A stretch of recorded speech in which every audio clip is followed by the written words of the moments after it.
Vraiment pris de court, j'étais venu comme vous pour assister tout simplement et accompagner et témoigner de mon respect et de mon estime intellectuelle pour Agibou que j'ai rencontré pour la première fois dans un débat qu'il animait, je pense, auprès d'un ancien Premier ministre, je crois. Et depuis, j'ai continué à le lire et à découvrir un Nietzsche africain. Comme j'aime bien le dire, il y a deux Nietzsche africains, c'est Agibou et puis le jeune Elgas. On s'est souvent rencontrés, Agibou et moi, lors des rencontres intellectuelles. Je n'ai pas beaucoup de temps, mais quand je décide de venir quelque part, c'est que c'est intéressant. Ce n'est pas pour flatter Agibou, je n'ai pas d'action chez Agibou, mais j'ai l'habitude de dire que nous autres concitoyens africains, il faut qu'on ait l'habitude d'accompagner les gens qui prennent la place, qui prennent le risque d'écrire. C'est Kizerbo qui le disait.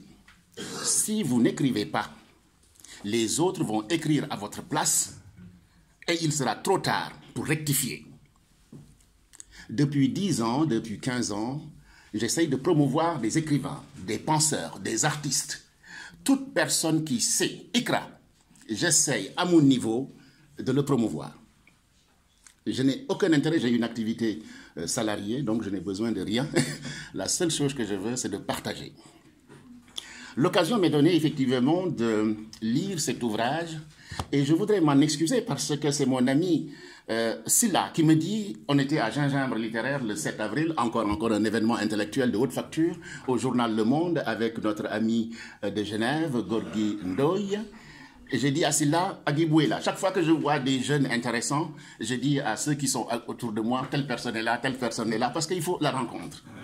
Il faut nous dissentir, il faut que nous nous voilà, parce que l'occasion fait le larron. On n'a pas toujours le temps de se rencontrer. Mais quand on se voit, moi j'ai plaisir à aller vers, je suis plus âgé que lui, mais dès que je le vois, je vais vers lui. Dès qu'il me voit, il vient vers moi. Vous voyez, il n'y a rien de... Voilà, ça c'est l'humanité.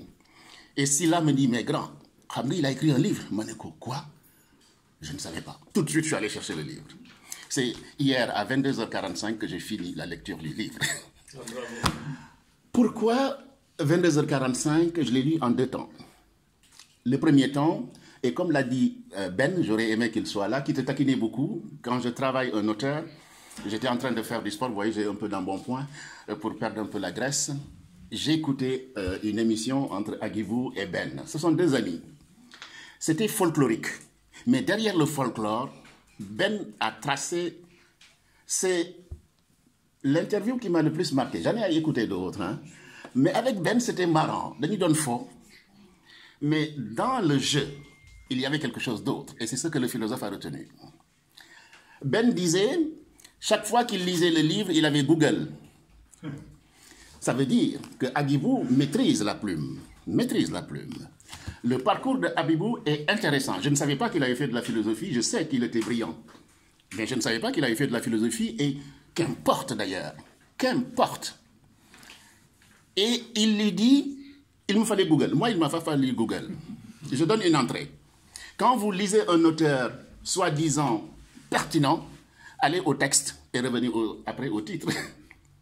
Je n'ai pas besoin de... Ben était un peu gêné par les titres qui sont extrêmement denses, qui sont en fait des néologismes quelque part. Allez au texte et vous allez comprendre l'intelligence du titre. C'est aussi simple que ça, c'est une technique de lecture. Hein. C'est tout. Il ne faut pas que le titre vous bloque. Moi, le titre ne me bloque pas. Effectivement, j'ai posé de temps en temps le livre parce que Agibou a une culture savante. Il a une très grande culture. Et j'ai soupçonné un jeune homme aussi qui a une très grande culture, que j'écoutais religieusement, ce jeune homme qui est là. Je vous écoutais discuter avec 2 doyens. Et on sentait effectivement qu'ici, nous avons de la belle noésis. Et comme le dit Agibou, de la gnose. Cet ouvrage est osé et risqué. Le désastre sénégalais à l'ombre des décombres. Ça m'a posé problème, mais comme je vous ai dit, tout de suite, je suis allé au texte. J'ai essayé d'analyser à l'ombre des décombres pour trouver, etc., l'intelligence du propos. Le désastre sénégalais, je le maîtrise parfaitement. J'ai souvent écrit sur les mots du pays. Et Agibou, avec son parcours, et son ami l'a très bien dit. Il nous décrit effectivement son parcours. qui est extrêmement intéressant. Pourquoi il est intéressant? C'est une pédagogie, une pédaïa pour les jeunes qui ne lisent plus. En lisant ce texte, Agibou incite les jeunes à aller voir les livres.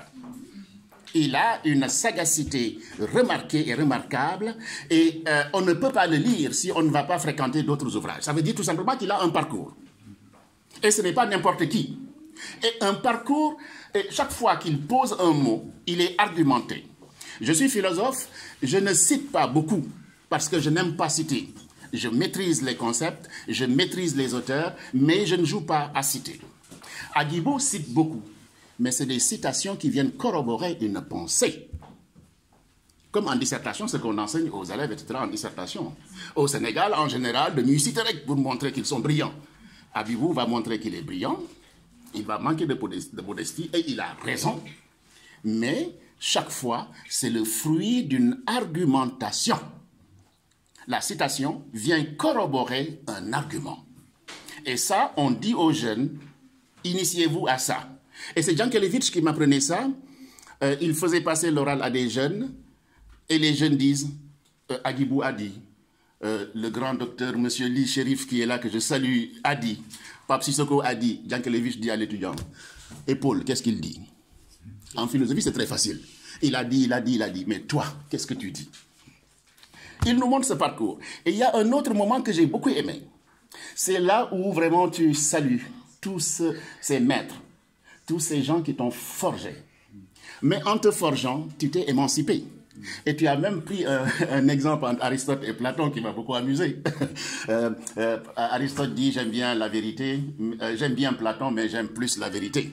Hein, tu as taquiné ça, et c'est là que j'ai commencé à comprendre effectivement que tu as pratiqué effectivement de la philosophie, et c'est très intéressant. Je suis philosophe, platonicien, élève du professeur Djibril Samb. On continue. Il nous dit ça, puis il entre effectivement dans les mots de la société sénégalaise et de l'homme politique. Il égratigne les intellectuels, il égratigne...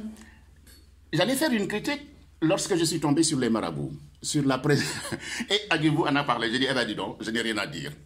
Il en a parlé. Parce qu'effectivement, il y a une élite intellectuelle maraboutique des années 60 qui était extrêmement efficace. Mais il y a eu une perdition maintenant. Je pense à ces grands leaders. Il y avait un grand marabout Tidjane, du temps de Senghor. Non, avant Al-Maktoum, oui c'est ça. Alors je ne suis pas très fort en théologie. Le vieux, qui est resté 25 ans sur le trône, etc. Avec, c'est ça, d'accord. Avec le Mouride et Senghor. Cette époque-là, c'était véritablement des médiateurs sociaux. Et si nous disons tout le monde arrêté. Mais maintenant, regardez le dépérissement. Regardez le dépérissement. Les chefs religieux, oui.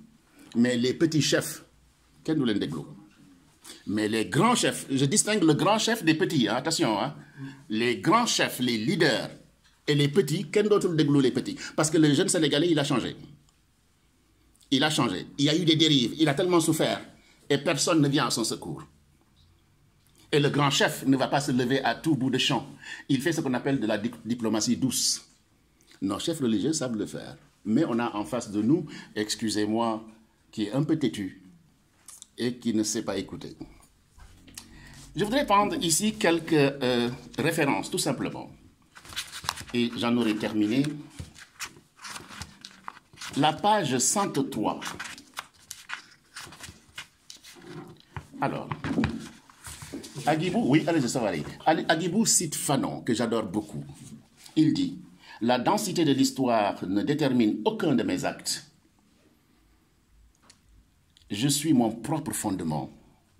Et c'est en dépassant la donnée historique, instrumentale, que j'introduis le cycle de ma liberté. » Mais c'est tout Agibou. La liberté. Si tu ne connais pas, comment peux-tu être libre? Je terminerai par cette notion de liberté. Mais cette phrase de Fanon est extrêmement pertinente. Je n'aurai pas le temps de le développer. L'idée n'est pas là. L'idée, c'est de laisser notre ami dérouler. On dira aussi, pour ne pas folklore ce long soliloque aux prétentions réflexive et contributive et architecturée, un modus vivendi à la longue operandi vers le changement de notre destin, disons, dire qui n'est pas été dit. Ben aurait tremblé encore une fois parce que la phrase est lourde. Ensuite, 110. Le conditionnement mental, écoutez bien, et psychosocial des sens attentistes et fatalistes. Toute notre culture est attentiste et fataliste. Les gens n'osent pas le dire, mais dans le milieu savant, il faut qu'on le dise. Regardez quand il y a une critique dans nos sociétés. Tout de suite, on vous tombe dessus. J'ai appris aux Sénégalais que la critique, ça ne veut pas dire déconstruire. La critique, c'est aussi appuyer, dire, augmenter, articuler, approfondir une pensée. Une critique peut être positive. Mais au Sénégal, la critique, tout de suite, les yeux se lèvent, c'est mauvais. Non. Ici, je viens faire une critique positive. Celui qui verra une critique négative, oui, c'est sa liberté. Donc, le conditionnement mental et psychosocial des sens attentistes et fatalistes nous aura tous transformés en de simples spectateurs ronflants, avec les ronfles, hein, de hurrah et de houspille. Autrement, nous ne serions posé la question de savoir de quelle démocratie les Occidentaux, prétendus dépositaires du bien, du beau et de la justice, sont-ils le nom. Nous aurions certainement pris nos aises pour en rire si la gravité n'enveloppait pas l'atmosphère. 116. Tout ceci pour vous dire que c'est tout un travail quand on lit Aguibou. Ce n'est pas une mince affaire, mais c'est en cela que c'est charmant et c'est intéressant. Au demeurant, nous faisons nôtre la fonction de définition de Giraudoux, consistant à dire que le rôle de la politique, à l'image de l'art, consiste à participer à l'édification d'un monde nouveau, d'un monde qui assure au devenir humain une espérance d'un champ illimité. 116, 121 d'ailleurs, et j'aurais terminé. L'Afrique est le continent de l'espoir. Alors, là, ce sera une critique, pour ma part, faux. L'Afrique, dans la prétendue, quand on regarde la géographie ou la géostratégie, oui. C'est-à-dire que nous avons tout pour réussir, mais nous avons tout pour nous aliéner. Alors, où est l'espoir? Je vous dirai, pour ma part, où est l'espoir? Toutes les autres sociétés ont atteint la maturité de leur niveau de croissance. Nous, au Sénégal, on entend croissance, croissance, et les jeunes prennent les pirogues. Et les taux de croissance, moi je ne suis pas économiste, mais on entend 6% ou 8%. Mais qui en profite?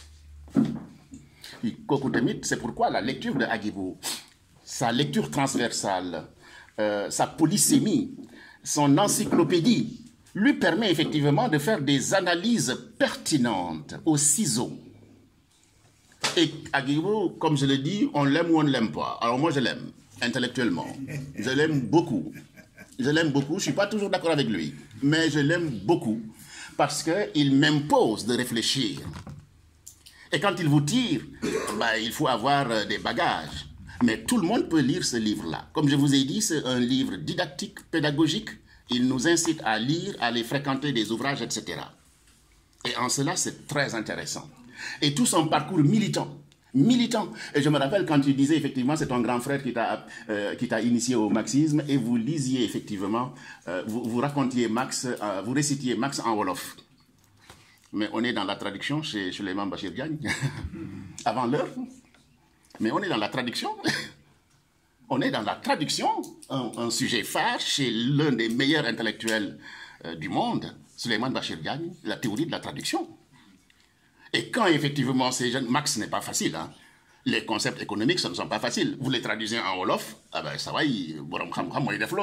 en tout cas, moi je ne peux pas. Voilà. Voici pour terminer ce que je voudrais dire. Au fond, toutes les théories ne seront efficaces que si et seulement si le citoyen nouveau émerge. J'ai entendu avec Ben, vous avez parlé du chaos. Je vais abonder dans ce sens-là. Je pense qu'effectivement, tu invites probablement au chaos, au quelqu'un disait effectivement, quelquefois la révolution peut être physique, etc. Vous avez discuté tout à l'heure, j'étais dans le coin, j'entendais très bien, et monsieur disait, peut-être que ce sera l'ultime recours, quelquefois. Mais le Sénégalais n'est pas bagarreur. Le Sénégalais n'est pas bagarreur, je dis même qu'il n'est pas courageux. Et c'est tant mieux. Et je préfère effectivement qu'on gagne. Moi, j'ai fait beaucoup d'arts martiaux, beaucoup de karaté par exemple, mais je préfère gagner sans frapper. Voilà. Je préfère gagner sans frapper. Si le langage, et je suis professeur aussi d'interculturalité, si nous sommes des ennemis, j'invite à ce qu'on se rencontre. Quand on se rencontre, nous n'allons pas forcément nous entendre tout de suite. Mais si vous êtes disposé à dialoguer avec moi, à prendre le temps, on va y arriver. Nos grands-parents, nos maîtres de Coran, d'école, étaient très patients. Quelquefois même, ils remettaient la parole au lendemain, la nuit pour conseil, pour qu'effectivement, la tension qui est présente ne corrompt pas le discours immédiat. Donc je disais que l'Afrique, si c'est l'espoir, c'est un espoir qui va être le fruit d'une refondation. Je ne suis pas souvent d'accord avec mes amis intellectuels et avec des auteurs comme Felwine, qui pour ma part sont des vrais utopistes, avec Achille Mbembe, je l'ai dit une fois dans le 20e, et tous les jeunes, 80%, et grandis, c'est des philosophes, c'est des fous, etc. Il y a un ami qui s'est levé, vous le connaissez? Vous connaissez Achille, vous connaissez l'autre, mais vous connaissez pas Sissoko? Non. Vous ne me connaissez pas. C'est parce que vous connaissez Achille et Felwine que quand ils disent vrai. Si nous ne changeons pas nos mentalités, écoutez-moi bien, chers amis, et il le dit très bien, si nous ne changeons pas nos mentalités, l'Afrique aura beau avoir des ressources, elle n'ira nulle part. Il faut qu'on refonde le citoyen. Le citoyen est le fruit d'une construction. À l'image de Agibou dans ce livre, une lecture puissante, une assimilation des concepts et le vécu. J'ai même vu qu'il était souvent allé au Sénégal à ses frais. Qui peut s'amuser à aller au Sénégal à ses frais ici alors qu'on a beaucoup de charges? C'est parce que c'est un passionné et il a envie que son pays s'en sorte. Il n'y en a pas beaucoup. Je rencontre beaucoup de gens ici qui bruissent, mais quand il faut descendre dans l'arène, il n'y en a pas beaucoup. C'est pourquoi je ne fréquente pas beaucoup de milieux, parce qu'on se chamaille. Mais quand Abigou est quelque part, parce que je sais qu'il met la main dans la pâte. Et il a une liberté et des valeurs. Des valeurs, c'est-à-dire que de feu de guerre. Tu ne peux pas peut-être dans le lambe, c'est la force. Mais dans les livres et dans le débat, c'est l'intellect. Donc il est tellement bien armé comme mon ami Raymond, qui est derrière aussi, que je salue, tellement bien armé que effectivement tu baisses d'un ton et tu discutes sur la base d'un argument. Je voudrais dire que c'est un ouvrage extrêmement intéressant qu'il faut lire et relire. Les mots qui sont utilisés sont effectivement des mots, des néologismes, des créations qui sont le fruit tout simplement de l'univers intellectuel de notre âme, et ça, moi, je le félicite. Il faut lire, et en venant dans le train, je lisais un propos du grand shérif, monsieur qui est devant, et il parlait des théories anciennes face aux problématiques de maintenant. Et j'ai fait un commentaire en dire que les théories anciennes peuvent fonctionner, mais celles de maintenant, parce que le monde bouge, il faut s'adapter. Et on parle en philosophie de commodité. La commodité, c'est-à-dire la capacité qu'on s'adapte à aujourd'hui. Mais hier, c'était d'autres concepts qui fonctionnaient. Mais si tu es intelligent, tu dois t'adapter effectivement pour, à 80%, cette commodité va fonctionner et les 10-20%, c'est votre intelligence, votre expérience qui va faire effectivement que vous allez réussir. Voilà tout ce que je voulais dire de l'ouvrage de Agibou, que j'incite véritablement à lire et à relire.